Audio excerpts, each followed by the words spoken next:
যুক্তরাষ্ট্রের ফ্লোরিডায় বাংলাদেশি পিএইচডি শিক্ষার্থী লিমনের মরদেহ উদ্ধারের পর স্থানীয় একটি জলাশয় থেকে অজ্ঞাত এক ব্যক্তির খণ্ডিত অংশ পেয়েছে পুলিশ। রোববার জলাশয় থেকে মরদেহের অংশ উদ্ধার করা হয়েছে বলে জানিয়েছে হিলসবোরো কাউন্টি শেরিফ অফিস।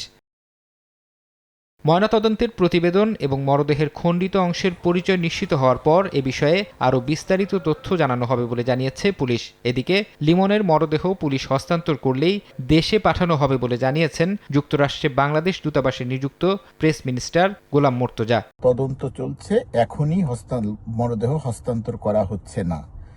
সেটা কি দু একদিন দেরি হবে না আরেকটু বেশি দেরি হবে সেই তথ্য আমাদের কাছে নেই। পুলিশ এখনো পরিষ্কার করে কিছু বলেনি। অর্থ একটি ব্যাপার, সেই অর্থের জায়গাটিতে প্রবাসী কল্যাণ মন্ত্রণালয়ের সঙ্গে দূতাবাসের পক্ষ থেকে আমাদের কথা হয়েছে, তারা নিশ্চিত করেছে এই জায়গাটি তারা দেখবে। এর বাইরে বিশ্ববিদ্যালয় কর্তৃপক্ষ থেকেও জানা গেছে যে এই দুই শিক্ষার্থীর যে ইন্স্যুরেন্স ছিল সেই ইন্স্যুরেন্সও মরদেহ দেশে পাঠানোর ক্ষেত্রে যে খরচ হবে সেই ইন্স্যুরেন্স কোম্পানিও সেটা বহন করবে।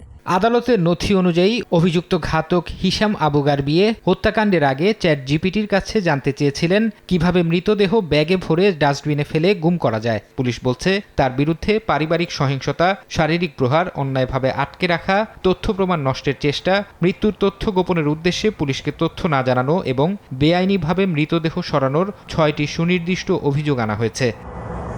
ফারহাদ চৌধুরী, সময় সংবাদ।